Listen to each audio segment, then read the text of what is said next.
And what I always recommend is you should have your CRM or Excel, however you send out email blasts, you should always have that segmented at a minimum into groups, just for lack of a better word. One's your 506B email list, which only goes to people that you have pre-existing substantive relationships. And then there's a 506C list, which is, includes everybody else that you don't really know, but that's okay because they're eligible for the 506Cs. And so in my mind, once you have established that substantive relationship, you can move them from that 506C CRM, subgroup over to your 506B and start sending out emails to them, whatever your usual communication is. So welcome to episode 8 of the Real Estate Syndicator Live. Really, really appreciative of having you guys here with us. And as you guys know, the topic today is how to incorporate complete strangers into your 506B deals. Cool, Paul. You'll be at Tyler's event. There you go. There's my chat. That's what I was looking for, the chat. There we go. So how do we do that? How do we incorporate complete strangers? And of course, this comes down to if you're doing a 506B offering, as you guys know, you generally have to have a pre-existing substantive relationship with your prospects. And that's what we're going to talk about today, because the good news is that this is one of the few areas that we actually have some clarity. We usually when I talk about, conditioning the market or what's an offer or even, what is advertising or generally soliciting or what's substantive relationship. I mean, all these terms are really, really nebulous. When it comes to what is a substantive relationship, it's one of the few times that the SEC has given us some very clear guidance. And in fact, they've given us basically 8 steps to follow. And so these are the steps that we're going to go through today. Essentially, when you take a complete stranger, somebody you've met online, at a meetup, at a seminar, somebody you have no idea who they are, you meet them for the first time, you exchange information, now you've got them in your database. What are the processes, what are the steps that we need to take them from a complete stranger to a point where we have a substantive relationship with that investor so that we can offer them a future deal? And emphasis on future deal, right? Because it's a pre-existing substantive relationship, meaning you have to have that relationship before your offering starts. And there's another nebulous term for you. When does the offering start? We'll talk about that a little bit at the end. But essentially, you have to have that relationship prior to your offering. So the minute you start that offering, once you hire an attorney, or even before that, if you're out there talking to people that you are in your network and you're showing them stuff, and theoretically you've started that offering process, then anybody that comes in after that, you wouldn't have a pre-existing substantive relationship, even if you were able to develop that really fast. Now, the most important thing before I go through these 8 steps is to understand that the SEC is very clear that there's no magic timeline here. It's not, is it 30 days or a week or 6 months or 2 days? No magic timeline, no 3-touch rule, which people always throw out there. As long as I touch them 3 times, there's none of that. What the SEC is really looking for is for you to foster that relationship. It's the quality of the interactions that the SEC is looking for between you and your investor. Meaning, are you proactively engaging with your prospect to find out whether they're sophisticated? Because that's ultimately what you're trying to figure out. Is this investor sophisticated enough to be in my deal? And by sophisticated, I essentially mean the definition of somebody who's sophisticated means, do they have the requisite knowledge and expertise in business and financial matters so that they can evaluate the merits and the risks of your deal? I mean, do they have that wherewithal? And so the only way you're going to figure that part out is, guess what? Interacting with them, talking to them, fostering that relationship, which is what the SEC is looking for. So if you ever hear somebody say there's a 3-touch rule, 30 days, that's a bunch of BS, or maybe it's based on prior to this particular ruling, which I'll talk about a little bit today, because I don't usually get to do it. I'm usually in sound bites and don't have a chance to dive through. But it could theoretically be a couple of days. I always give the example of if you spend a 3-day weekend at a field trip, or sometimes we do events that are offshore, and we spend 3 days with people, literally from breakfast to dinner. And you have some quality interaction with them. I think it's possible for you to come back from that 3-day weekend and be like, dude, I know this person really well. I've really gotten to spend a lot of time with this person, basically 72 hours. And I think we're at the position where we have a substantive relationship. On the flip side, you can know somebody for years. And if all you're doing is, dripping them on your email campaign, I mean, you don't really have a clue what they're doing, and you certainly don't have a substantive relationship. So again, timing doesn't matter. It's really that quality of the interaction that they're looking for. And so let's go through these. Well, actually, before I even go through the 8 steps, the other thing I wanted to point out that it's your, meaning the sponsor's responsibilities to document this. So I'm going to go through these 8 steps. It's your burden to document. And as I go through this, I'll give you some examples of what clients are doing in order to document this, but it's your burden to show. So if something were to go south down the road 4 years from now, 5 years from now, remember, you're not going to remember where you met Paul or where you met Mike or Cornelius, everybody's in the frat, Francis, like, how did you meet, Paul? Like, I don't know, it was 5 years ago. So you should be able to go to your notes and whatever system you have. It doesn't have to be super fancy. It could be an Excel spreadsheet, your CRM, but you're going to have to go back and say, yep, I met Paul at this event. Maybe I met him at the Real Estate Syndicator Live and we exchanged information. And then I had a call, on this date and I emailed them on these days. And you can literally show them the interactions. And one of the big things that we're talking about, which is one of the steps, is sort of a phone call. And I literally have clients who record those phone calls with the client's permission, but they record those phone calls and have them transcribed or just have them in their file. So again, 5 years from now, it becomes an issue. They can go back and say, look, I spoke with this person 1, 2, 3 times and this is what we discussed. And so, you've got that burden. So that's super important. But these 8 steps come from what we call a no action letter. It's a famous no action letter. You're welcome to Google it if you want. It's the Citizen VC. It's somewhat in English. It's actually one of the, but a no action letter. I don't get to talk about this very often, but it's where we get a lot of our guidance from the SEC, or it's really guidance. I wouldn't even say rulings. And that anytime you have a situation where you're not quite sure if you're violating, so hypothetically, let's just take hypothetically, you're not quite sure if a particular, I don't know if you would do it for this, but if a particular post, you're not quite sure if it's conditioning the market, or maybe you've got some co-sponsors, you're not quite sure whether they're really, what they're doing is enough to be considered substantial.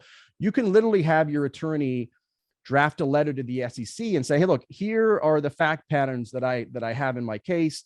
Here's the law behind these fact patterns. I don't believe that we're violating the rules because of A, B, C, D. And here's my legal, basically it's a legal brief to the SEC, and say, hey, if I do these things, if this is the fact pattern in my letter, would you take any action against me or my client if I were to do this? I don't think we're doing anything wrong, but can you confirm that you're not doing anything? And so the SEC, most of the time will ignore you. They don't have time to respond to every single letter, but every so often they'll respond with what we call a no action letter, which says, yep, we've got your letter. If you do everything that you're telling us that you're going to do in this letter, and but literally fact by fact, then we will take no action against you. We don't believe that what you're doing is violating a particular rule. And that's where these 8 steps come from. Legally, these 8 steps only really apply to the Citizen VC company, because that's who the no action letter was geared towards. But obviously, it gives us the guidance.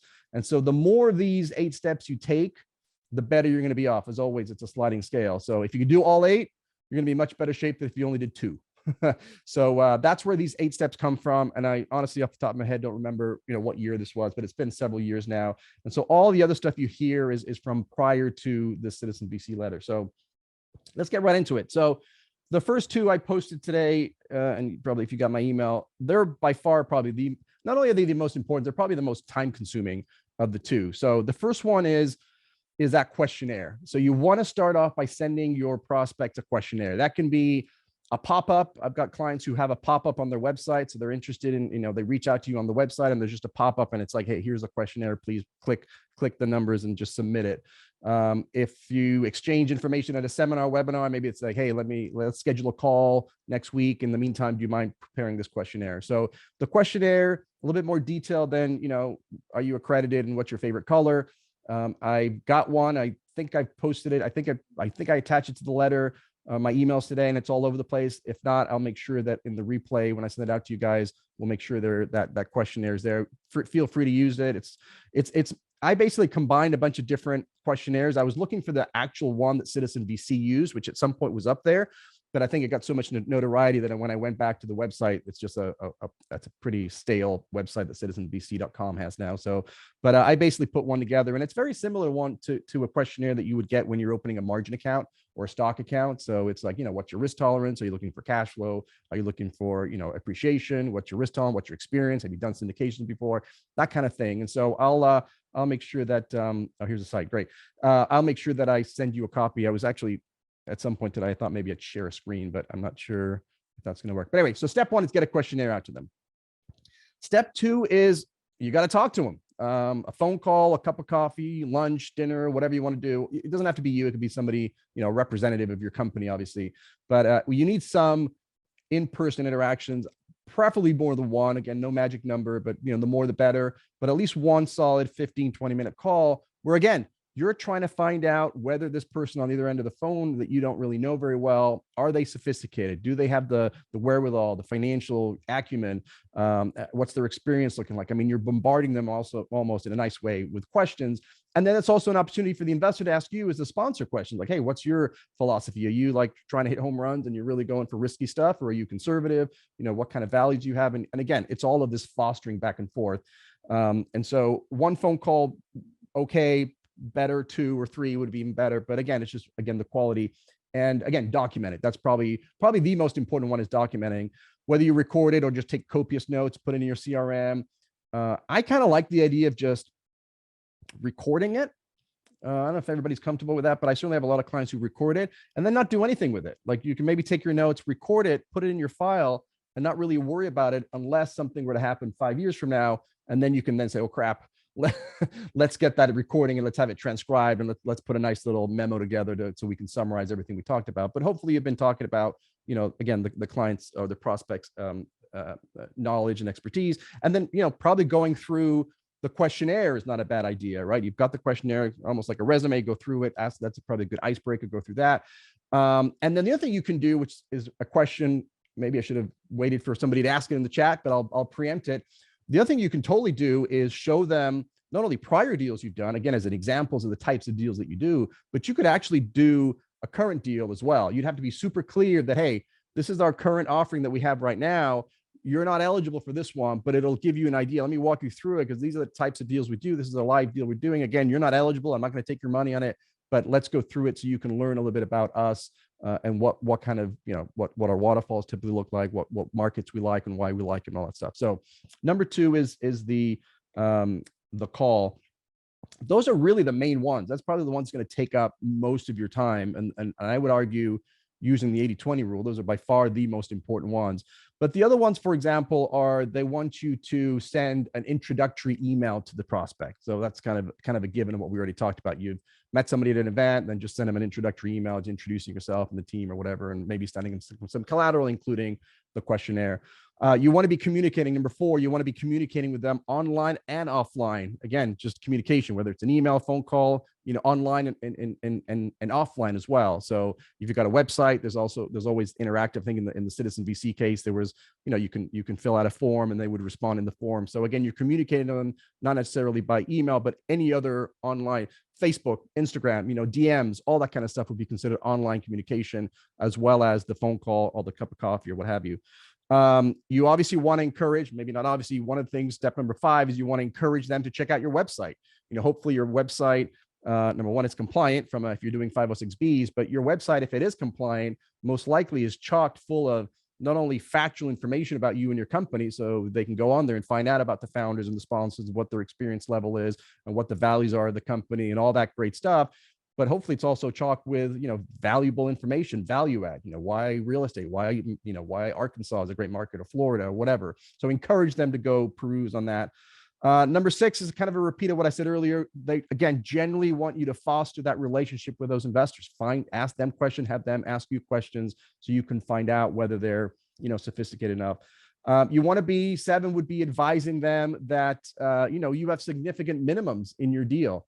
Now significant is relative. So the SEC specifically said $50,000. So I think most of the deals, everybody in this room is doing deals, probably isn't going lower than 50. Usually minimums are 50 to 100.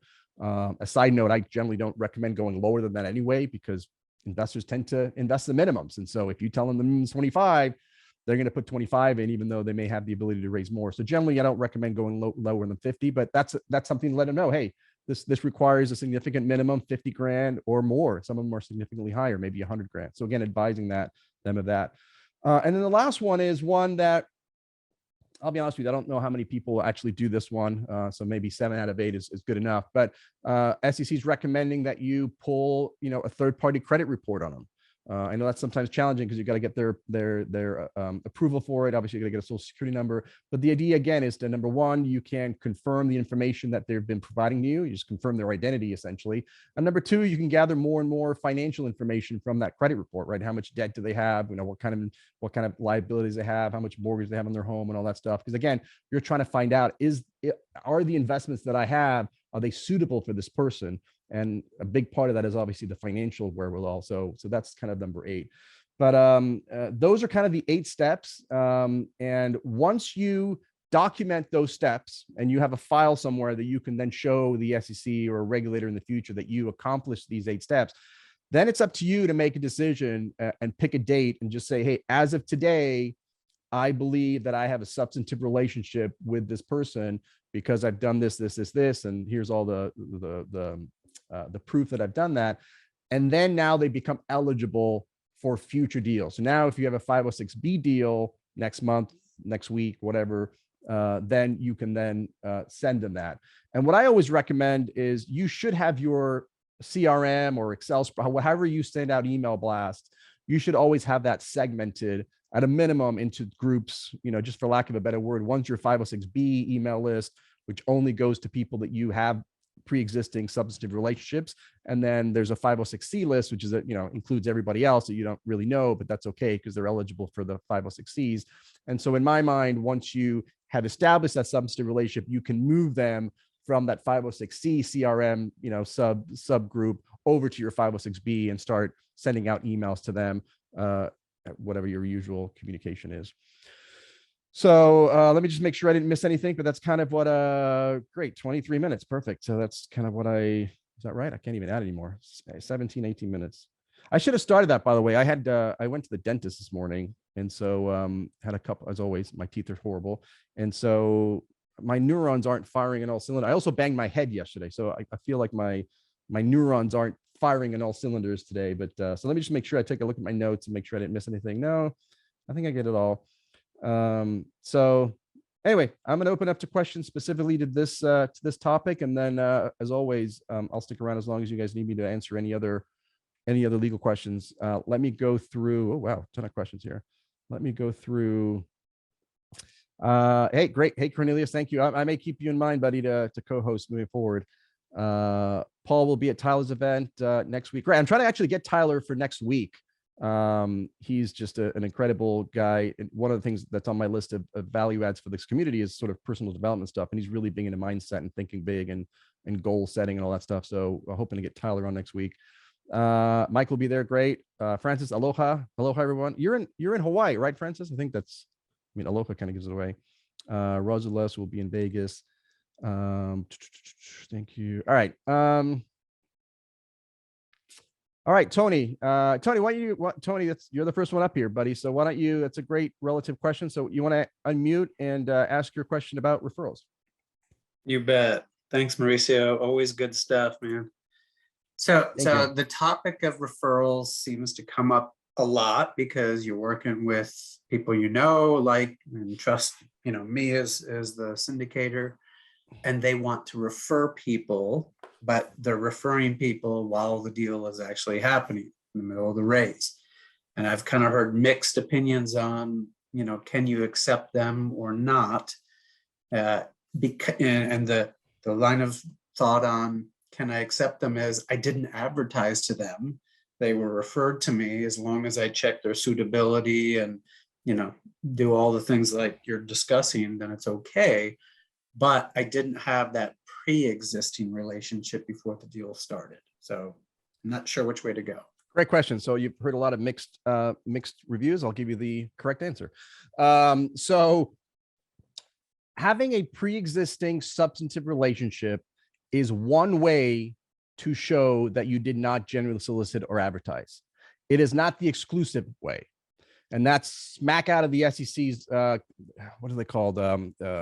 They've got this Q&A stuff. So every time they have all these questions and stuff, and they literally answer the questions, and that's literally there. And you know what? I'm going to start making notes of what I'm going to send you guys. So when I send the replay out, I will send you that referral Q&A from the SEC. But they essentially said, look, pre-existing substantive relationship is one, but not the exclusive way to do it.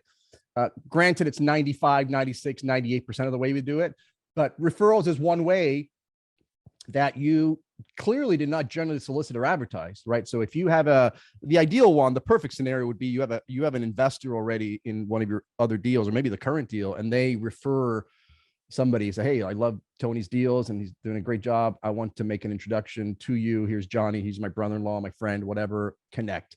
The two most important things just to consider are, number one, make sure you've documented that they reached out to you, right? So ideally, somebody who's referring will make the email introduction, Tony, please meet John, and I'll let the two of you, there. Or maybe the referral just reaches out on their own, say, hey, I was referred to you by John. I understand you got a deal. I'd love to talk to you about it.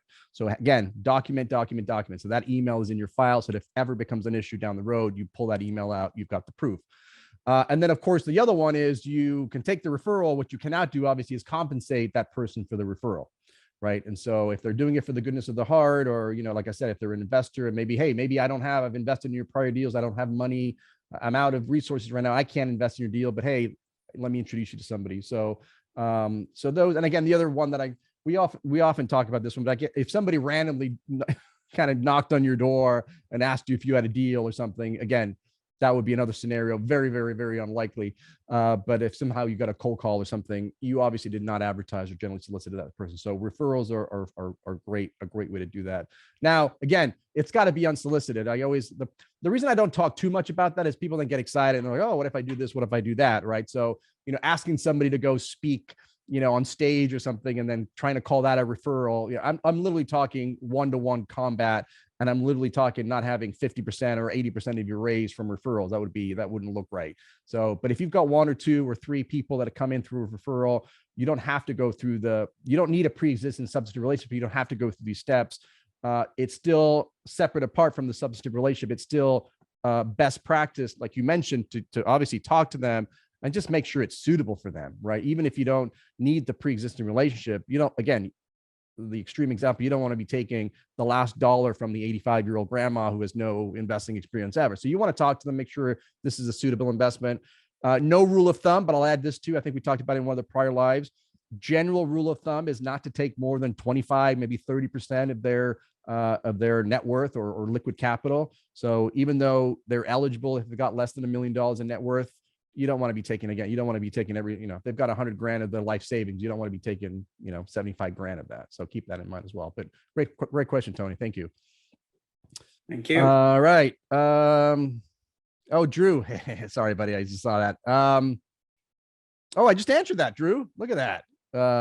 Drew said, do you need a substantive relationship with a non-paid referral? So I think we just answered that, but that does remind me, I wanted to go see if anybody else here is want to give priority to my community here. But all right, so let's keep going here. Drew, that answered your question, I presume, right? I literally just answered it. So I think that's spot on there. Yeah, that's perfect. Thanks, Drew. I hit enter and realized somebody beat me like half a second. So I've seen. Jose, why don't you? It's kind of related. Jose, why don't you ask your question about transcription software? Hey, how you doing, Jose? Good, Mauricio. It wasn't really a question. You just mentioned about the live transcription. I've seen it kind of integrated with a couple of Zoom calls that I've been on with different syndicators. Yeah, so there's the soft, and there may be others. I've literally been on, because I do a lot of Zoom calls, especially for my consultations. There's this software. I guess you mentioned Otter.ai, and there's others, and I'm like, who is this person? Like, they're actually on the deal. So yeah, that would be another great way if you want to do a Zoom call with your prospects and you wanted to use software to transcribe it. I think you caught me thinking old school that you need to have to record it and have some VA transcribe it. Obviously, there's a lot of artificial intelligence and transcription services. That's a great way to do it. I would totally endorse that. Kevin, same thing. Microsoft Teams has automated transcription whenever recording calls too. Thanks, Kevin. Appreciate that. Thank you. One thing I wanted to add, Mauricio, yeah, please do. Is that if you have Office 365, you can take an audio clip and embed it into a Word document, and it will automatically transcribe it. So let's say you just recorded the phone call, you don't have a transcription software. This is one way it can transcribe for free. Love it. And then I would keep that, and then if the what hits the fan at one point, then you can always hand that over to somebody to kind of put it into a little bit more cohesive summary and whatever action items or whatever. But that's a great great way of doing it. So thank you, Kevin. Kwon, great question. Nobody's asked this before. You want to ask yours about the credit report? Did you say Paul? No, Huang, about the credit report. But Paul, you're next. But Huang, you want to go in there? Sure. So this was around getting their credit report and asking for their SIN number. So if the individual provides their own credit report, is that sufficient with the details? I mean, I guess there's a way that they can fake that. I mean, how do you really know that that's them? But honestly, this credit report, I would, just to be transparent, I would say most people that I know that are doing this, they're doing 7 out of 8. Like they're not doing the credit report. So I think that's better than what most people would do is get a credit. Yes, is there a chance this person's totally, fabricating it? But I think, as long as you have a reasonable belief that that's their true credit report, obviously they're going to want to black out their social security number. So I get it. But I think that's just fine. Like I said, most people skip that step altogether. So if you do that, I think you're in good shape. So I'm good with that. Okay, got it. Thank you. Paul, let's just go in order. Let's just go it. Paul, let's go. All right. So as part of our investments, after the questionnaire and everything like that, we get our investors to show a proof of accreditation letter from either an accounting firm or a third party online website that provides that service. Is that reasonable for rule number 8 instead of a credit report? It's an additional step, but it's something that we do. If you're talking about what I'm thinking of, which is a CPA, you're calling accreditation report, that's sort of a verification letter that we use when we're doing 506C deals, when we need to take reasonable steps to verify that they're accredited. Right. And so that letter typically is very, not vague, but it doesn't give any details. It just says, hey, I'm the person's CPA, I've done their taxes, and I'm telling you this person's accredited because they have a net worth of over $1 million or they have 200 grand in income. They're not giving you a breakdown of this is how many mortgages they have. They have a personal residence and they've got a $600,000 mortgage on it. Because think about it, what you'll be able to see in a credit report usually is, let's say you're a sophisticated real estate investor, you're going to see a bunch of different loans out there because, most of these loans are in your, you're either personally guaranteeing them or you can get a lot of information from the credit report. That's what they're really looking for. So I don't think the accreditation letter is a must for accreditation status. And if you want to get one, so you're not wasting your time because you only want to take accredited, that's fine too. But I don't think that would replace the credit report. That's something a little bit more detailed, so they can actually, almost like you're painting you can tell a pretty good picture, from a credit report, when you pull it. So that's what they're really looking at, is more of the details. So I would not rely on that. Thank you.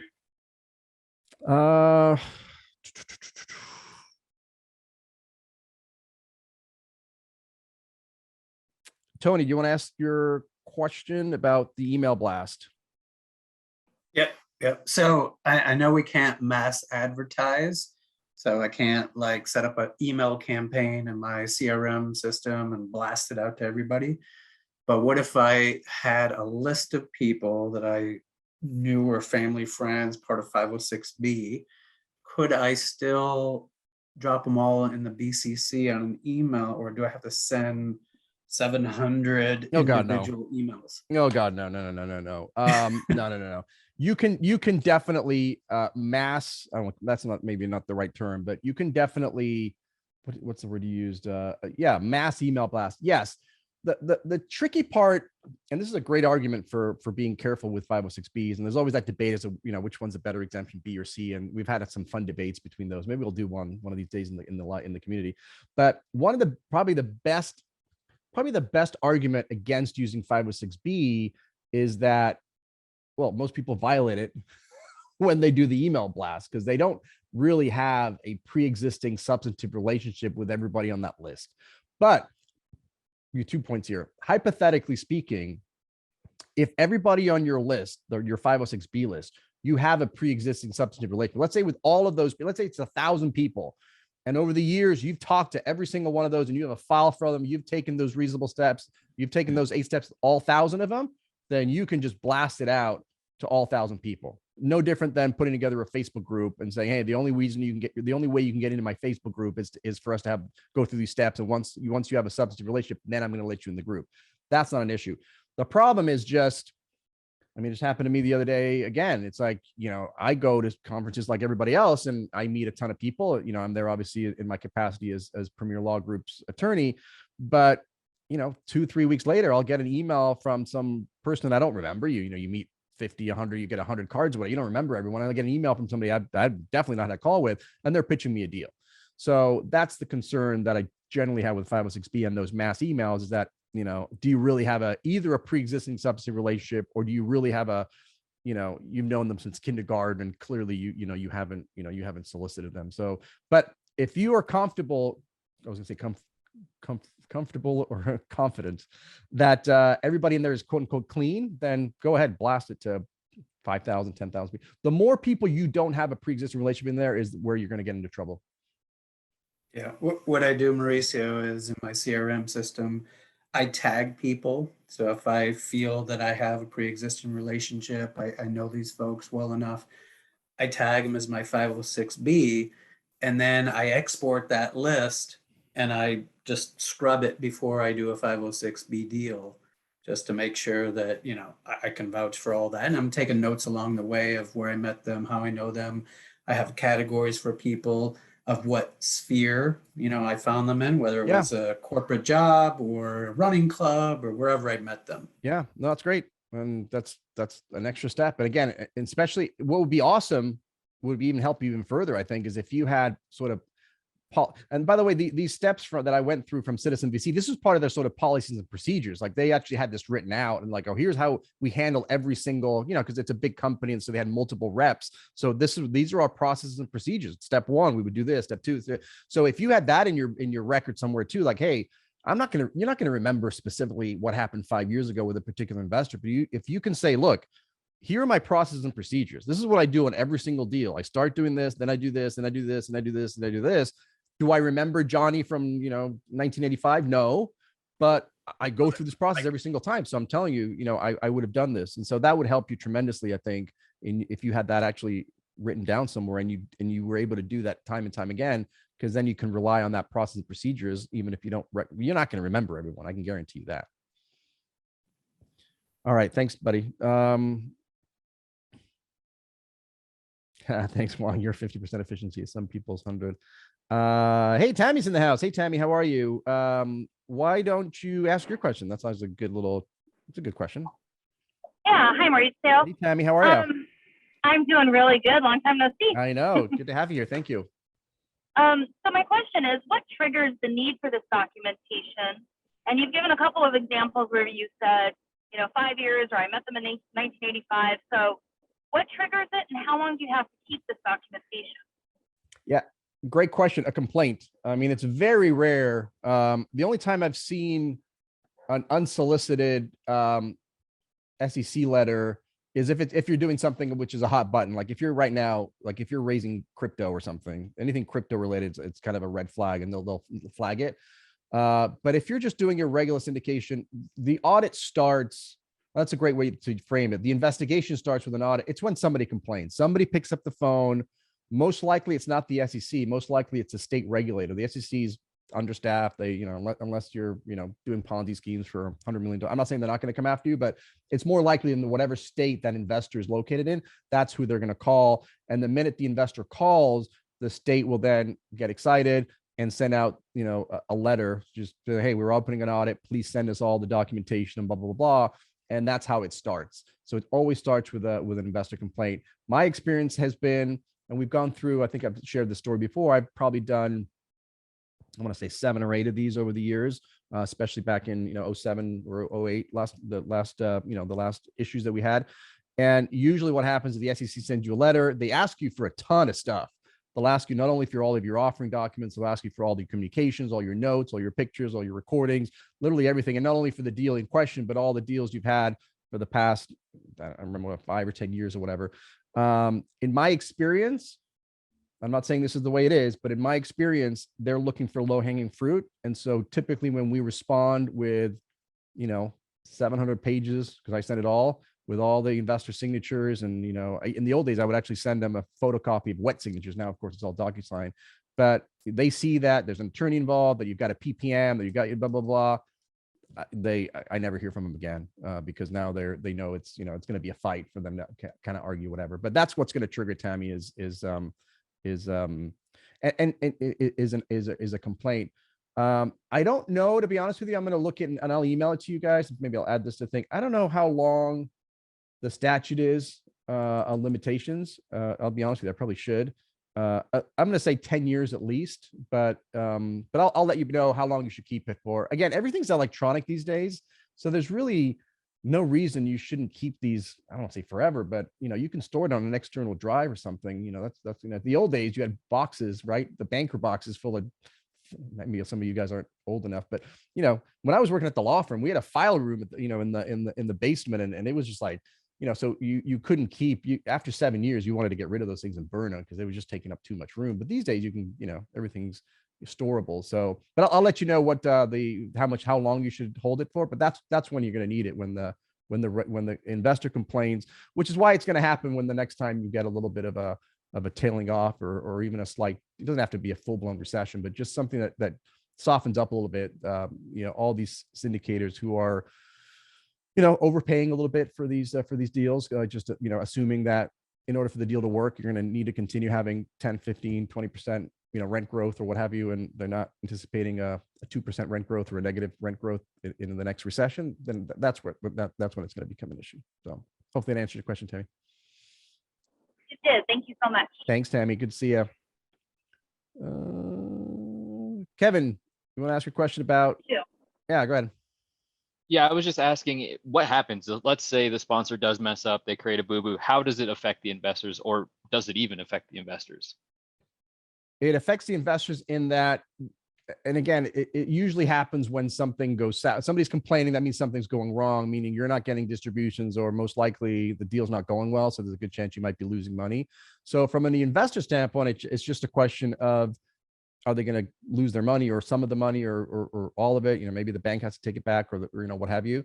It doesn't, from a liability standpoint. If you're a limited member or a limited partner, you're not going to have any liability for all this stuff. The main issue is for the boo-boo is for the sponsor, because now the sponsor, the penalty for this, can you theoretically go to jail? Probably. I would actually say no, if you're not, unless you're committing fraud or something, you're not going to go to jail. The main remedy that the investor is going to have is what we call rescission. So number one, you're going to, even though it may not be your fault, you're going to have to return all the investors' monies plus interest, which if the deal's gone south, you probably don't have it. So you're going to file for bankruptcy, and there's going to be fines and penalties and all that stuff from the regulators. And then, you know, you're going to be barred from raising capital for some period of time. Most of the stuff is negotiated. It's very rare for a case like this, especially at our level. I mean, we're raising, even if you're raising 5, 10, 15, 20 million, you know, what's going to happen is there's going to be a bunch of lawyer fees, not me, there's a bunch of lawyers going back and forth, and then there's going to be a settlement, and you guys going to negotiate. Yeah, okay, I'll be barred from raising capital for a year or 6 months or 2 years or whatever, and maybe I'll be barred from raising capital in the state of Utah ever again or whatever. But it's usually something that's negotiated. It doesn't, it'd be a rare thing for it to go to trial. But yeah, for the investors, it's nothing but theoretically positive, because their remedy is restitution. The challenge is there really any money around? Awesome. Thank you. Thank you, Kevin. Cornelius, you want to unmute yourself, buddy? Yes. Can you hear me? Yeah, you're good. All right, I'll send him. I'm on my way. Oh, look at that bunny thing. Hey, so one of the things that we're doing is we kind of group that we kind of pitch policy Bs within our group. My question is, can I when I get new members in, what can I do? When I get new members in, what do I need to do in order to make sure that they are compliant as well? Yeah, I saw about doing a questionnaire in a Zoom setting. You could do that. Again, there's nothing, you know, I would be okay with it. Just seems like extra work, because you need to document it, right? So it's your, we mentioned, it's your burden to document this stuff. So if somebody's giving it to you orally at a Zoom thing, and you're like basically asking, like here, like I'm like, hey, question number one, who, you know, then somehow somebody's gonna have to transcribe that and put it into a sort of a questionnaire that you can then document. So can you do it in a Zoom call? You could. It just seems not as efficient, not really that efficient, because you want to be able to send them a specific questionnaire and then actually have one. And again, I don't have a problem with in theory with a group call. If you want to have a Zoom call with 5 people and go around the room are they going to want to share private financial information and stuff with you? Maybe, maybe not. But putting that aside, from a legal perspective, your whole thing is just making sure that you can document that you have fostered that relationship, you've gotten to know this person, whatever those means look like, so that at the end of the day, you can not only say, but you can document that, you went through and did your due diligence and you have a substantive relate. You figured out that this person has enough wherewithal, enough financial, and to evaluate the risks of and the merits of the deal. Then you're good. But it's so you could do it. I just don't know how. It just seems like a lot more work. It just seems simpler to send either an email to somebody with a questionnaire, have it pop up somewhere prior than getting on the Zoom call, and then if you want to go through those questionnaires one-on-one with everyone in a group setting, I'm good with it. All right, Cornelia, thank you. Thanks, Thank you. Christine. Thank you. Yeah, thank you. John had the same question. Erica, do you want to unmute? Erica Velardo. Yeah, hi. Hi, Erica. Yeah, so I guess my question, I actually reversed the 506C. That should be 506B. So it's if you have an investor that has paid upfront expenses for For a deal? yeah, for Yep. a deal, Yep. And they are a 506B within your company. Are they able to, and they've already invested and everything, but for other deals, are you able to, with that investor, take their 506B where they've paid those prepaid expenses into the 506C, and now can they invest into that 506C, or is it unable to do it? And maybe this is above this seminar. No, you're good. I'm happy to answer. I'm just trying to get my mind around it. So you have an investor who's, I'm getting confused because you're saying a 506B investor, but they're putting money into they're putting all the sort of the hard upfront cost, excuse me, of a 506C deal. Yeah, so it's me we'll just pretend it's me for an example, right? Yeah. So I have investments with a company already in different deals. I was approached to loan funds for upfront expenses to be paid on a 506C deal. Can those 506C funds that were prepaid expenses be actually converted into the deal without being penalized? Yeah, I think I'm understanding, but once you've actually, so assuming the original investment that they approached you with to cover the hard costs, assuming that was legally done through whatever exemption or promissory note or however those funds got in there. Once you're an investor in a deal, it's pretty hard to argue that you don't already at that point don't have a substantive relationship with that person. So if you've already an investor in a current deal and then they have another deal, like a 506B deal at this point, would you be eligible for that deal based on this pre-existing substantive relationship? I would argue yes, because they've already taken your money on the front end. So, and then clearly they haven't advertised or generally solicited to you. Yeah, so, right. Yeah, I mean, so I think you're good to go on the next deal. But the next deal is a 506C where the person had put it in. Yeah, but a 506C, you don't need to have a pre-existing substantive relationship. You can pretty much take anyone you want into 506. So you're saying they're non-accredited, not that it's a 506B. You're saying they're non-accredited? Yes. Yeah, if they're non-accredited, then they're not going to be, there's no backdoor way into 506C. In a 506C, you can only take accredited investors and you must take reasonable steps to verify that they're accredited. So you solved your pre-existing relationship problem. You don't have to have that because the presumption would be you have one. But if you're non-accredited, then you're not accredited. So there's no way you're going to show that there's no way somebody's going to be able to verify that you're accredited for the future 506C deal. So that's not going to work. Okay, thanks. Thank you, Erica. Appreciate you. I think, hey, Michelle, I think we answered that one. How long do you need to keep the document? I'm going to find out. I don't know the answer, to be honest with you. I don't know what the statute of limitations is. So I'll email you guys. Francis, you want to ask your question? Oh, Francis dropping names here. I mean, I am so curious because I keep getting these, right? I signed up for these email lists to kind of see what other people are doing in this space. And it's fascinating to me, right? And I'm just curious and we don't even talk specific names if that's not appropriate. No, but you're good. No, I'm just kidding you. I really just want to learn like what's legal, what's not legal, right? What's skirting the line. Yeah. I don't want to go near lines that are skirting lines. Yeah. So yeah, if I host informational webinars and investors come in like that, and I'm just sharing information, is that considered a substantive relationship, or do I need to have one-on-one calls with them? I imagine calls are fine, not in person, obviously. And then can I have this questionnaire, the one that you had linked, be on my website? And if somebody fills that out, then that's already one touch. And again, you said 3 touch points don't matter, but then they fill that out. I can give them a call and have a little Zoom with them. Just trying to see what is. Yeah, I want to say, I think Kenny McElroy, KenMcElroy.com, I think he has a questionnaire that way. Like if you want to invest with Ken, you click on the invest tab and then his questionnaire pops up. So that'd be a good example of how that would work.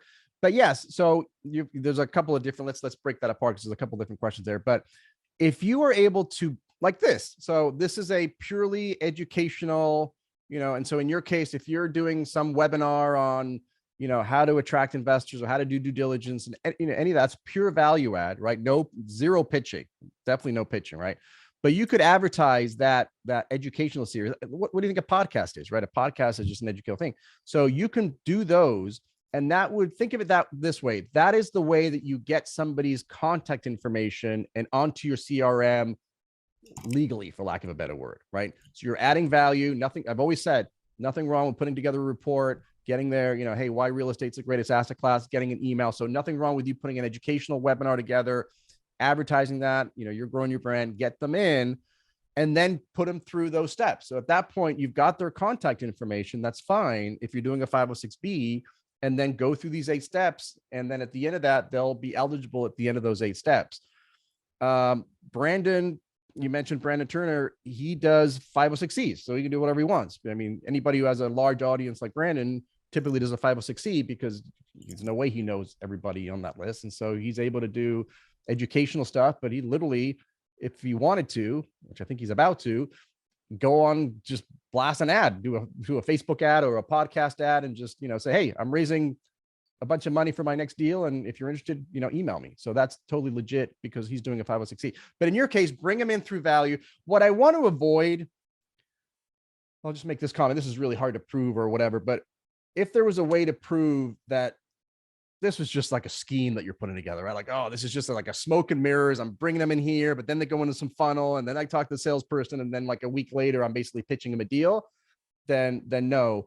But if you're honestly putting out, it doesn't have to be quality, as long as you're putting out some educational stuff and you want to advertise for that webinar, there's zero pitching and you're just really adding value and you're building an email list, and then you get to call. I mean, I've got a lot of clients who have podcasts, and that's what they do. They have podcasts. There's no selling on a podcast, but they've got some lead magnet from the guest or them or whatever, or the website. So they get contacts from the website, and then they will spend 20 minutes. It takes time. I mean, if you can do, maybe 4 or 5 a week and it adds up, but yes, go through that process and take them from a complete stranger. So that's totally fine with the webinars. In fact, I think that's one of the best ways to do it. Well, thank you. And just a quick follow-up question is a very specific example. I talked to a woman last week that I had met through something and literally just popped on a Zoom with her, gave her 20, 30 minutes of just information, just answered all her questions, right? And with no intention, I have nothing to sell, with no intention of selling anything at all, right? Even better. But she was so grateful. And she said that, like, thank you for not pitching me anything. And I had mentioned, oh, I'm going to start a fund at some point, right? Because I want to do fund to fund like we had talked about on the last call. And she said, when you start it, give me a call. I would love to invest, right? And is that enough of a relationship to then offer her a deal or probably not?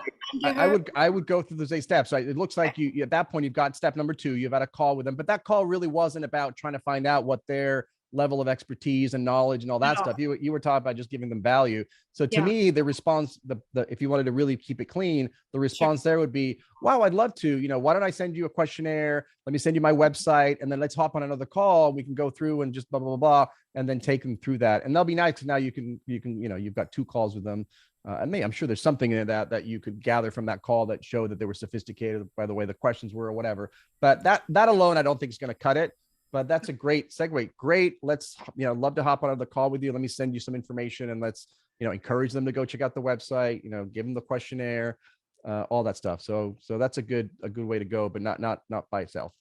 Okay, thank you. Thanks, Francis. Yeah.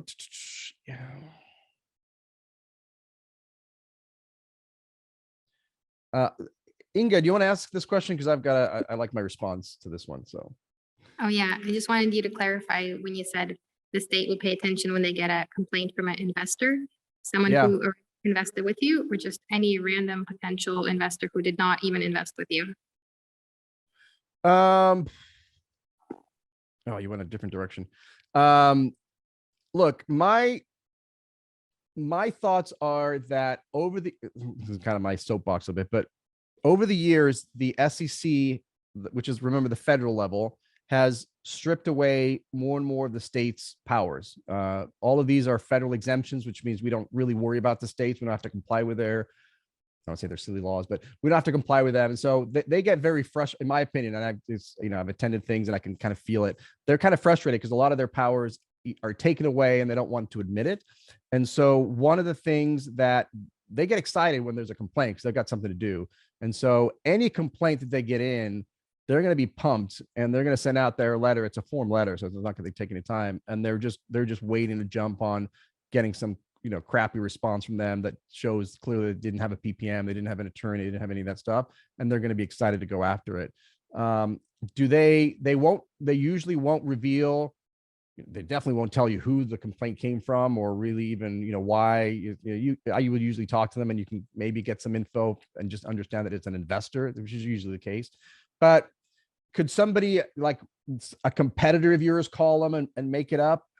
I don't know the answer to that, but if they're an investor and they complain, the SEC will turn them down, especially if it's too small, because I've had that issue before. I've had passive investors say, I called the SEC and they didn't do anything. But the states, it's going to be very rare for the states not to do something. If you in there and say, hey, look, I'm an investor, I've lost 50 grand, or I can't get a hold of them, I think there's some fraud involved, they're going to open up an investigation by simply sending out that email. That letter. And then again, once you send them all the docs, my experience, you don't hear from them again. I'm not sure if that answered your question, but that's really what, in terms of paying attention to what kind of complaints, they pay attention to all of them, all complaints from investors in terms of losing money. That's when they complain, is when they lose money or that they fear that they've lost money. Right. Again, I can't get a hold of them. We haven't got a payout. That's usually such when you stop making distributions, right? I haven't gotten a payout in 6 months. I can't get a hold of them. They won't respond to my emails and I'm worried. And that's kind of how it starts. I'm not sure if that answered the question, Inga, sorry, but it's any complaint the state's going to get excited about. Do you keep the records even after exit? Yeah, that kind of goes, Sidra, do we have to keep the records even after exiting the deal? Absolutely. Definitely keep it for a while. The question is, do you keep it for 7 years, which is usually a number, or 10? That's really where I'm going. Or just, again, if I don't know, let me find out. I'll send it to in the replay. I'll send out what the statute is.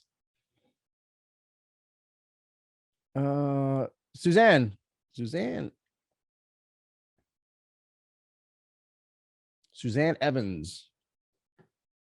A couple people dropping off here. I'll ask it here. Suzanne, if I don't hear from him, I'm going to ask it. So Suzanne asks, if you invested with a stock and the value goes down, there's not much recourse, but with a syndication, is it more likely that an investor will be compensated if a deal goes south? It depends on the reason why the deal goes south. I mean, they still have to prove that you did something wrong just because a deal goes. I'll give you a great example. There were a bunch of people that lost money in 07, 08, 09. There were very few claims because, the defense was basically, hey, it wasn't my fault. It's not like I didn't, nobody, nobody saw this coming. The credit markets froze up. I couldn't refinance or I couldn't do this. And it wasn't something that I didn't do anything wrong. Just the markets. This was like a great financial crash, so just because people lose their money, they still have to show that they lost that money because of something you did or failed to do. I mean, there's still that connection. What I've been preaching is that there's two ways to get into trouble. One is just on the legal side, forget about securities, but just on the legal side, you have a a fiduciary duty to your investors. You have an obligation to act like a reasonable, prudent manager would under the circumstances. So if you screwed up for some reason and did something that caused the harm, or you failed to do something that, you know, a reasonable manager wouldn't have done and they wouldn't have lost money, that's the connection to you. And that's what they would have to prove. What I'm harping on the security side is, even if you didn't do anything wrong over here, if you didn't comply with the securities laws, you would still be on the hook, even though you didn't do anything wrong, because you did something wrong on the security sales side, not necessarily on the operational side. So there's two different things that we're looking at, but there still has to be that connection. Just and again, just like with the stock market, I guess, just because, you know, look, I've been tracking, you know, not to name names, but, you know, Alibaba's gone down a lot, but it's not like I'm getting any money back, right? So there still has to be some wrongdoing from in the case of a public company, from the board of directors, or something that caused some decision that they made that caused the harm. And you do get shareholder lawsuits every so often, but there still has to be a connection between the harm and the act, or the lack thereof. Tony's responding. Thanks, Tony, for responding. Thank you. What was Brandon's last name? Francis was talking about Brandon Turner, former host of the Bigger Pockets podcast, and one of our clients. Kevin, you want your other question here about the value add? Yeah, so I was thinking, what if you were to analyze a deal, just kind of almost displaying your investment philosophy? Yeah. And would that matter if somebody else's deal was 506B or 506C? And I of course, I would like remove the names of that syndication or whatever, but I'm thinking about it as, here's how I would look at it, not saying that this is how somebody else should, but that way they get an idea of the know-how that I have going through the process. Yeah, a lot of people do that. They go through, usually it's not a live deal. That'll get you in a little bit more. But if you want to show, go through a prior deal that you've done that's closed, it's not, you know, and you make it very clear at the beginning, like this is a deal we did last year. It's closed. It's not open. It's not for sale. I'm just going to go through this to educate you, you know, how we look at things and what are the things that we really liked about this particular deal, what we didn't like about the particular deal. And you can show that as sort of a, you know, I don't say branding, but it's, you know, just how to analyze a deal. That's going to be fine. I think the biggest risk you may have, depending on, I guess you're not going to have return, you know, the projected returns may fall into that conditioning the market from an advertising standpoint, but that's, I don't say it's something that's commonly done, and I don't have a problem. I certainly don't have a problem sharing that in the context of this conversation. I don't have a problem sharing that with a person that you're in the process of establishing a substantive relationship. Again, showing them even a live deal, I'm okay with, to show them that. But to blast it out, to do a webinar, to do that gets a little bit trickier. But I still don't have a problem with it if it's in the past, it's not offering, you make it clear, and you know. So the caveat would be webinar of people you have already have a relationship with would be ideal. Yes, for sure. Or on the one-on-one calls where you're trying to establish a substantive relationship and they're trying to find out information about you, and you say, well, let's go through, here's a deal that we did last year, and this will give you, or here's the last 3 deals we've done, and give you an idea of the types of projects we're doing, the kind of waterfalls we're doing, and you know, the kind of things we're projecting. The projections are the ones that probably make me the most nervous when you're blasting it out to people you don't know, because that projections are typically, you know, conditioning the market. But if you already have a pre-existing substantive relationship, then, you know, I'm not worried about the marketing piece. I'm not worried about conditioning the market. Awesome. Thank you. Thank you, Kevin. Appreciate you. Inga says, I'm just going to read it real quick. Can you divide the 8 steps between various people on your team? 100%. There's no prerequisite that you have to do any of it. It's your representative. It's the company that's doing the work. So in the case of the Citizen VC, you know, that was a pretty large company. So it was represented. They had reps and stuff. So you could absolutely divide and conquer. It doesn't have to be you doing all this stuff. Sridhar, do you want to ask your question? Yeah, so let's say I have a hi Mauricio. Hi, how are you? Good to see you. Yeah, good to see you. Yeah. So my question is, like, I have a web portal, obviously, right? For doing the business. I have a registration there. If somebody wants to know about my business, like multifamily business, I collect their information. I don't advertise anywhere. I don't have the deal details or anything like that, but they register on my website. So if I have a 506B deal going on at the moment, can I offer it to them? Or is it a SEC violation? Yeah. Again, anytime, this kind of goes back to, I think, Francis, is your question. There are ways to capture people's emails legally, right? And legally is not compliantly, right? Whether that's you're at at an event and you're exchanging business cards, or you're doing a value-add webinar, or in your case, you got to be careful, but as long as you're giving them legitimately, you're giving them there's a sign-up thing to find out more information about your company, and that's purely factual, and that's okay, then that's fine. But that just gets them in the door. That's almost like step 1/2, right? Because then you got the contact information from them. You don't know them still. They just filled out a form on your website, or you just met them at an event, or they just showed up at a webinar. You've got to then start the process and go through those 8 steps to take them from a complete stranger. You don't know this somebody. If I sign up on that website, even if it's legit, and I'm just like, oh, I want to find out information about you, and you send me a pretty brochure or something, or a video or bios or whatever, and I'm like, wow, that's awesome. You don't know me, right? You don't know whether I'm sophisticated or I'm suitable for your investments, or I have any knowledge or expertise of anything, let alone, whether to. So you've got to go through the steps. So what we're trying to figure out, honestly, what you guys should be figuring out is, how do I get in front of people in a compliant way so that I can go through these 8 steps, right? And that's why people do podcasts. I mean, that's the number one reason they're looking for to get into relationships, and that's why people go to events, and this is why people put on webinars, and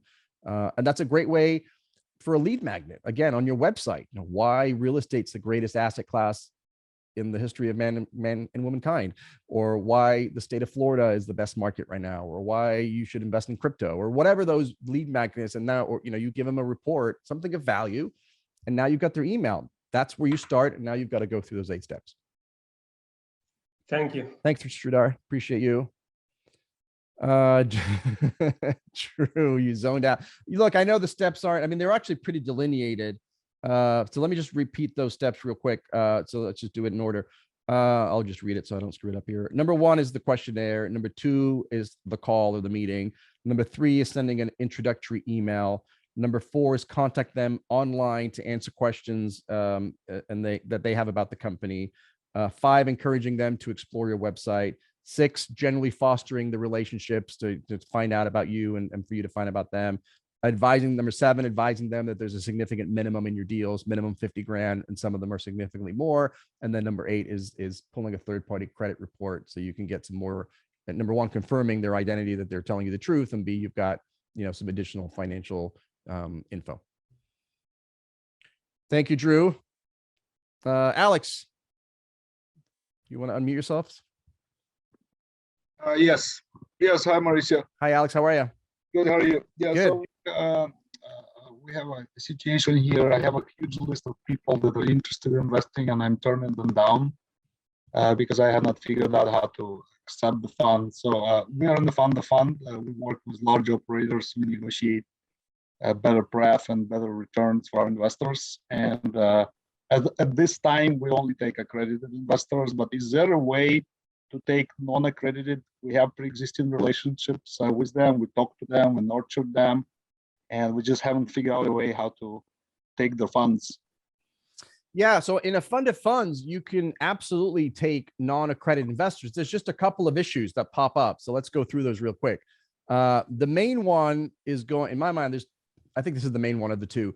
The main one is that, as we've discussed in the past, when you do a fund of funds, that makes you for example, you're in California, right, Alex? Or you in California? Yeah.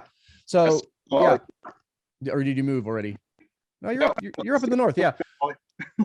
So you're an investment advisor. So the question becomes, do you need to register as an investment advisor? Or do we need to find or is there an exemption in your state for having to register? Every single state has, except for one that I think is the one I've seen, but basically every single state has an exemption, but some of those exemptions limit you to only taking accredited investors.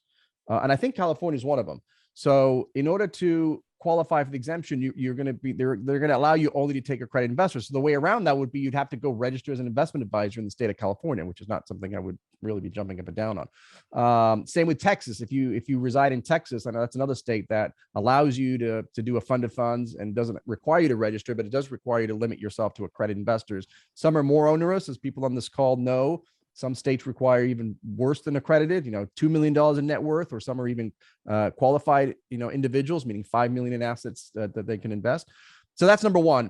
And then the other part is, even if you were able to come up, like, let's say you live in the great state of Pennsylvania that couldn't care less what you're doing. So as long as you're doing less than 15 of these, you're good. So then no problem, you get them in, even your, 35 non-accredited, you comply with, your rules.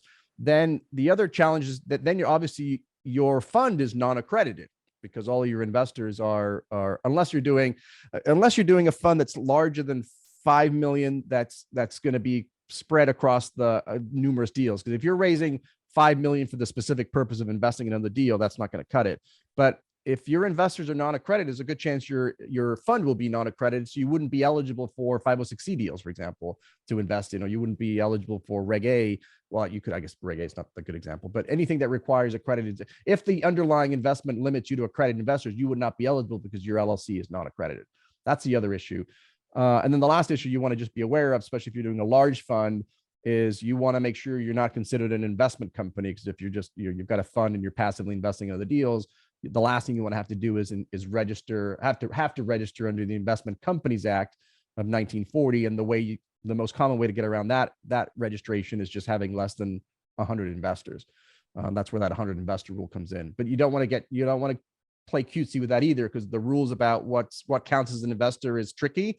So if you're anywhere close to 90, 85 or 90 is when you really want to start talking to somebody to make sure that, because there's look-through provisions, you've got to count the GPs as well. So you just got to be careful about that 100 rule. But those are probably the three biggest issues. But theoretically, you could do it. Like if you were in Pennsylvania, you would have no issues doing it. But I think California does require you to have accredited only. So it's a state specific. So right now we actually do a fund for a specific offering. So we create our own offering, our own PPM, and our check size usually between 3 and 5 million. Yeah. So that you would not qualify as an accredited investor, because in order to qualify, you either have to have every single person as an accredited investor, or the company has to have at least $5 million in assets under management that were not created for the specific purpose of investing. That usually was meant for, let's just say you have a doctor group or whatever, and they're investing together. Well, they've got, properties or whatever, or you just have other entities, not necessarily funds, but just other companies out there that just happen to have, more than $5 million in assets. They would be considered accredited, even though not all the investors are. But when it gets to funded funds, you gotta be careful about, whether your entity is considered accredited or not. So right now, the safe way would be just making sure everybody in there is accredited, which goes to your question, or you're trying to figure out how to get around it. And by the way, I'm not saying registering, if this is something, because the way you phrase this, like, look, you could go raise a bunch of money and you're making a living from this. It's not just like a one-off thing that you want to somehow figure out how to do this. You may want to look into becoming an investment advisor in the state of California. It's not that super complicated. I mean, you've got to pass an exam. I think it's a Series 65 or 7 or one of those. Yes, there's compliance, because once you actually become registered, now you're obviously under the arm of FINRA, and there's some regulatory issues.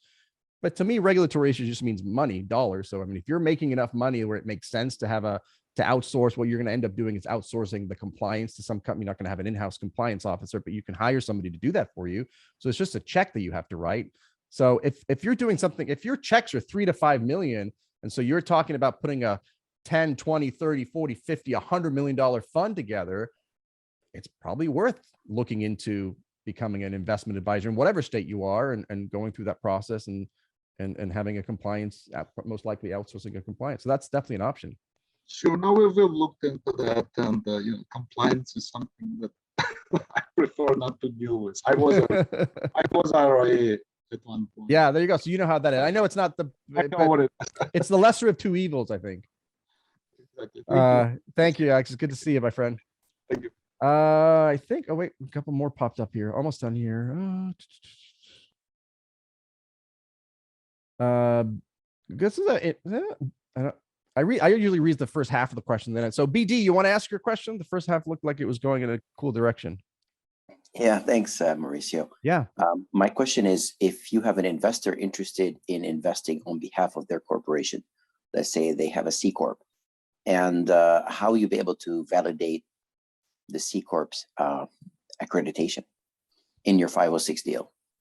Yeah, on a 506C deal. So I would highly recommend anytime you're verifying investors, just hire a third-party verification company. They're super inexpensive. You know, I'm talking $75, $80, and sometimes less if you've got higher volume. So it just, it shifts the burden of you trying to figure it all out, or even paying, you know, even if you just pay an attorney to kind of help you go through that, you might spend $200, $300, $400, $500. So that's the easy way. But the answer to that is no different than if you've got somebody who owns an LLC. If all of the shareholders of that corporation are accredited investors and the corporation is accredited, if the corporation has, you know, $5 million in assets that weren't specifically raised for the purposes, that does it. And so it's the same, you know, most likely it's going to be making sure all of these shareholders are accredited. So if you're going to verify that, you've got to go, same thing, taxes, you know, go look at their tax returns, W-2s, CPA verification letter from those investors, all the same ways you would show accreditation in an individual. You've just got to make sure that every single shareholder is accredited. Thank you. Thank you, BD. Great question. Dorothea. Hey, Dorothea, how are you? I'm good. How are you? I'm good. Thanks for joining always. So, how do you go from getting their email to telling them about your syndication deal legally? So say you're doing a podcast or something like that, and you're getting email addresses. Can you do the 8 steps from that point? Yep, that's exactly right. So the minute you get that email from them, or contact information, that's what your next steps are. Your next 8 steps are going through those 8 steps. Okay. That's exactly what you're doing. So yeah, however, the key is just making sure you're capturing that email legally on the front end, right? So you're not advertising for a deal. You're either doing a podcast, a lead magnet, you're meeting somebody at an event, you're meeting somebody on Zoom. You know, that happens a lot, but not on Zoom, sorry, on social. I mean, look, I'm really active on LinkedIn and Facebook and stuff. And so you can spend all day talking to people on Facebook and LinkedIn. And so at some point you DM them and say, hey, I really like what you're doing. You know, can we hop on a call? Really love to. And if they want to do that, and that's however you do it, as long as it's captured properly, then you go through those 8 steps before you offer them a deal. Thank you. Cornelius, are the steps listed somewhere? They are. Put it as, and Sridhar, I appreciate you. I think you pulled my 8 critical steps to practice syndication. Those are different steps. So the blog on my website, which is the 8 critical steps, and I want to update that report, but that's just a report. No, it's going to be listed. There's 2 places it's listed. Make a note here, make sure, because last time I forgot to send all this stuff, so I apologize. There's 2 places listed. One is the actual Citizen VC no action letter, which is actually not terrible.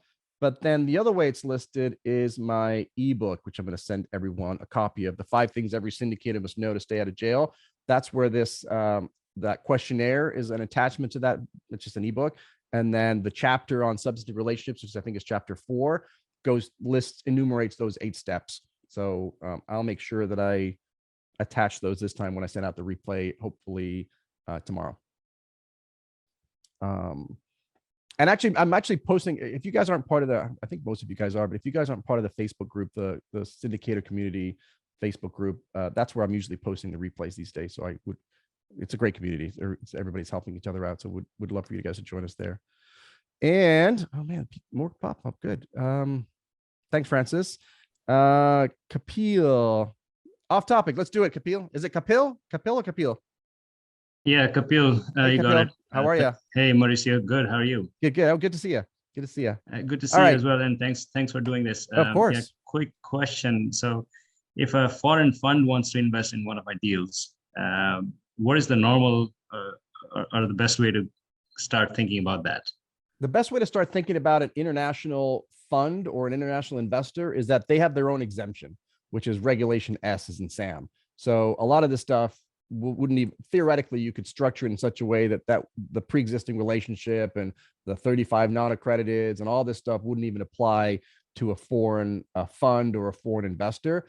There are other things to think about, and I've done some videos on that too, but the primary ones are you've got to make sure you're complying with whatever securities laws are in that particular country, right? So especially if you're traveling to the country, the ones here, mostly it's people traveling to Canada or Mexico to do presentations. The one you just want to make sure you're not violating, Canadian or Mexican rules. But if you're traveling abroad, you just want to be cognizant that the SEC doesn't care. The SEC only cares about US persons and US citizens. I always joke that if you want to go, defraud somebody, some international investor, the SEC is not going to care. The local jurisdiction's obviously going to care. So that's number one. The other thing you got to be always worried about is the tax withholding requirements. So want to make sure you're working with a really good CPA that deals with cross-border transactions, because you literally become an IRS agent. You are required to withhold 30% of any profits that go out to the now granted, profits, just like any K1, a lot of it might be wiped out and bonus depreciation, all that stuff. But any profit that you were going to send them, you are required to withhold 30% of those profits, send them over to, I don't know if it's the Treasury Department or the IRS, and along with whatever forms. And that forces the international fund or the international investor to file a tax return. Otherwise, why would they file a tax return in the US? So, and if you don't do that, you potentially could be on the hook for those taxes. So again, super important to be working with a really good CPA. Some countries don't recognize LLCs. Canada is an example. And so double taxation is sometimes an issue. And so you want to make sure you're aware of that and making sure that your investor, in this case, your fund, is again working with a really good CPA in their country so they understand the tax ramifications and what are the treaties and all that great stuff. But primarily it's just you can structure it in such a way that you don't really need to worry about the compliance part. The only thing the SEC cares about is making sure you're not selling it abroad and somehow that then backdoors and they're able to resell that security back into the United States without proper compliance. So there's just some language in the PPM and stuff that puts a very strict limit on how they can resell their securities. But those are probably a good start. And there's a website, there's a YouTube channel. Man, this anesthesia is still there. There's a YouTube video on international investors that I actually shot in New York. It's one of my better videos because there's a professional videographer there. But I talk about the 5 things on the international. If you guys haven't, if you guys have any value in this, I would really love for you guys to check out the YouTube channel. It's just Mauricio Rauld. Love a subscribe. And there's a lot of, I think, a lot of good videos there too. But so that's where that's what I would say about that. That's great. Thanks, Mauricio. Thank you. Kevin, keep going, my friend. First of all, I got to plug your YouTube channel. I spend a lot of time on that, just kind of watching, getting the basics of what you're talking about, and then the replays are super helpful. So yes, I advocate for it as well. I appreciate that, my friend. Thank you. So my question was, we talk a lot about the questionnaire, but can I explicitly say, hey, I have a questionnaire, go fill it out? I mean, it'd probably be more eloquent. But... Yeah, of course. Yeah. However you want to do it. There's no rhyme or reason. You could be like, hey, nobody talks to Kevin unless this questionnaire, you can't schedule a call with me unless this questionnaire is fully filled out or whatever. Yeah. I mean, look, to the point of the Zoom call, I mean, theoretically, you could not have him a questionnaire and then on that call, go through the questionnaire and fill it out yourself. I mean, there's no magic way of doing it. The point, again, the overall arching theme is just fostering that relationship. Get to know your investor gets to know you. And the more you can prove this fostering, that's really what the SEC is looking for. Awesome. Thank you. Thank you, my friend. Matt, there's a tax treaty between the US and Canada. There is a way to invest US to Canada as we have multiple investors. Yeah, for sure. There's definitely a way to do it. Generally, you would set up, if you had a lot of Canadian investors, typically what we would do is we would create a limited partnership, although some people used to say it was a limited liability, limited partnership. But yeah, you just structure a little bit different here. That way the Canadian investors don't get double taxed.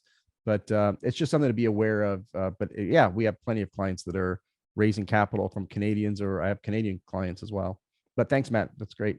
It was just more of a comment. We do it vice versa as well too, from US to Canada as well. Oh, cool. Different setup. That's for a whole nother. That's a whole nother seminar. Yeah, and Canada is one of the few countries that really do have a really robust securities laws. Like I used to live in Belize, for example. They don't have any freaking securities laws. It's like if you're complying with US law, you're complying with Belizean law. But some countries do have, and I know Canada is one of them. I'm sure a lot of the European countries too. But if you go to some of the more sort of developing countries, they don't even know what a security is. Canada's tough. Yeah, no, they are. Yeah, that's why it's really important, again, to be working with a CPA in in Canada, and certainly a securities attorney in Canada if you're raising money from Canadians. 100%. JJ and Andrea. I don't know which one it is, but JJ and Andrea. JJ. Hey, JJ's here. Hey, how you doing? Good. This is a little confusing, so hopefully I can explain it well. My wife and I, primarily my wife, she's considering starting a podcast with another business partner. We both have our own syndication LLCs, and the podcast would have its own brand, and they would on the podcast, talk about their respective brands and just, completely value add. And the idea was that we'd create a brand and a website and an investor questionnaire for the podcast, and then share those investors for the deals for both of our LLCs.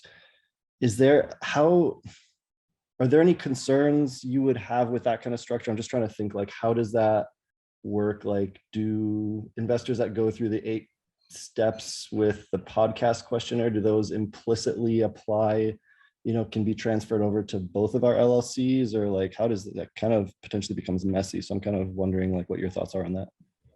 I don't think it's that messy at all. I think there's nothing, assuming that on the podcast, which you're obviously, you're in dangerous territory because anything you say would be considered advertising if it crossed that line. But if you are able to get their emails through a legitimate value add post, or, however you want to do it, hey, for a copy or a replay of this podcast, whatever, however you want to do it, then so you're trying to say one questionnaire, you use it for both of you guys?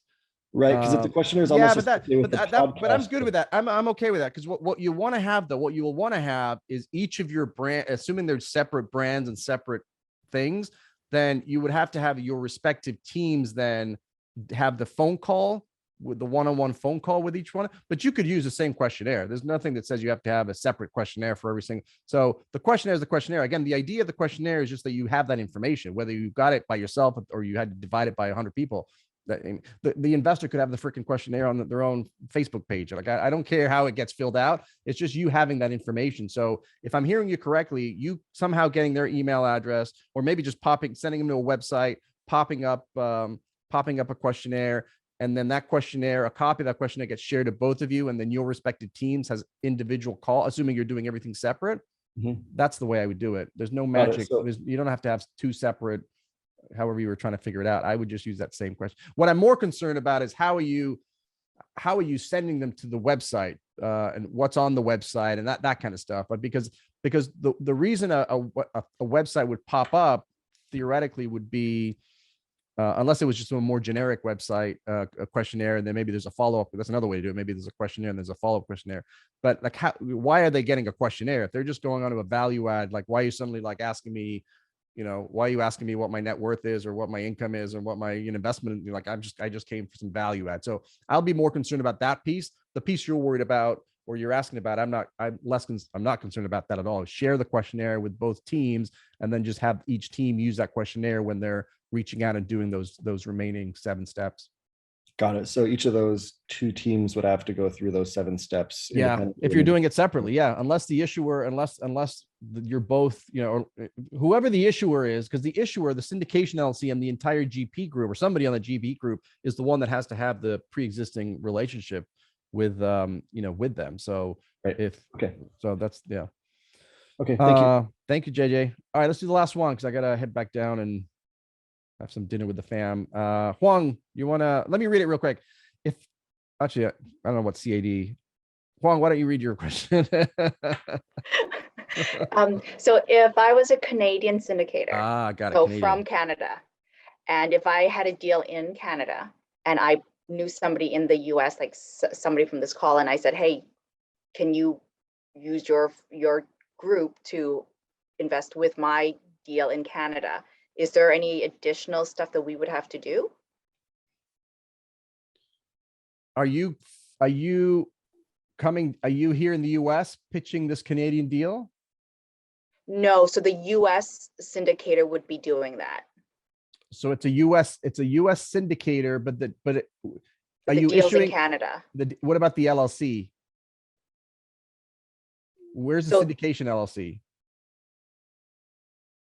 So then the US syndicator would have to have their LLC, then we would have to have ours in Canada. Yeah, so this is no different than, so if you're raising capital in the US, you have to, from US investors, you have to comply with US securities laws, right? So the way we typically structure those, because I don't do it in Canada, but I do it a lot in Central America, Belize being one of them, or Panama or Nicaragua, is you would typically create a US LLC, right? That's where your investors, mostly in the US, come into that US LLC if you're a US syndicator.